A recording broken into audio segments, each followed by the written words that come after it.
Rising food prices have everyone feeling guilty about the food they throw away, so home cooks are looking for ways to turn their leftovers into crowd-pleasing meals.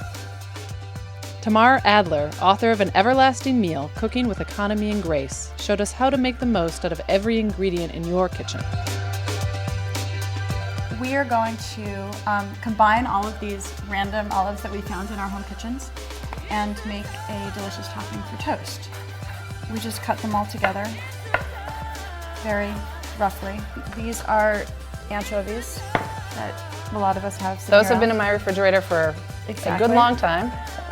And so for this amount of olives, you probably do 2 of those. And then these capers are also from your refrigerator. Yes. Same thing. You just cut them all together. But what are the ratios we should be thinking about? Capers, anchovies, olives? For something that's mostly an olive paste like this, you want probably twice as many olives as the other ingredients if you have pretty full jars. But if you don't, whatever you have is fine. So now I'm just going to chop some garlic. And for this amount, you probably want 1 clove of garlic. I usually pound garlic in a mortar and pestle because it makes the garlic into a paste. If you don't have a mortar and pestle, you can do this all on a cutting board. You just want to use a little bit more salt because it helps the garlic break down in that situation also.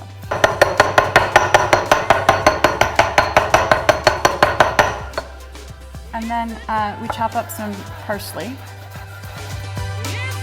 So we're adding olive oil. We're adding a lot of olive oil. A lot of olive oil. And the last thing I add is a tiny bit of lemon.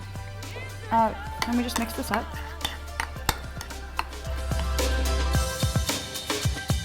So these are some things that often end up in the trash in my kitchen.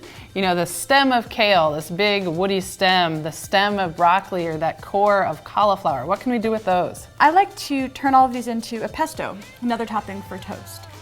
So what I did is chop these all up small, put them in a pot with some garlic and olive oil, and then when a little bit of water if they need a little bit more cooking liquid. Exactly. If they start to get brown, then I add a little bit of water. And then I just stick them in a food processor.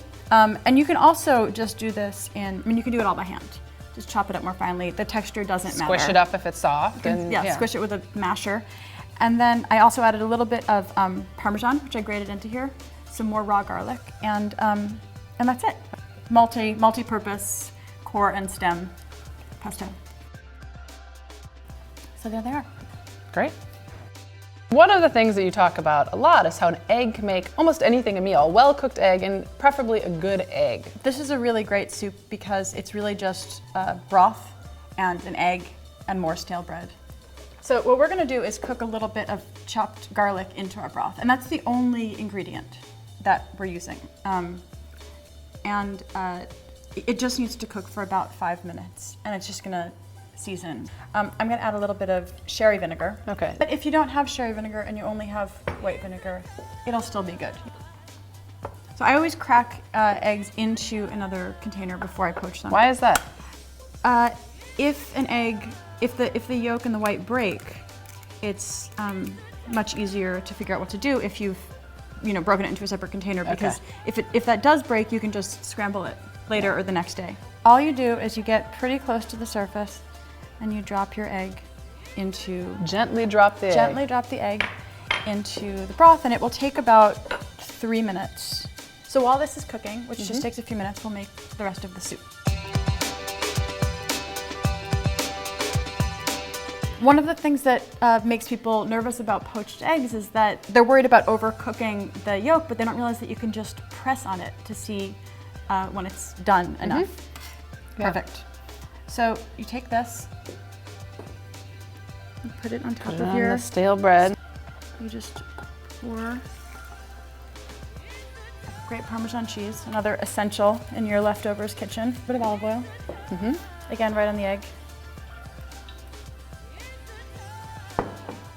And then parsley. Beautiful.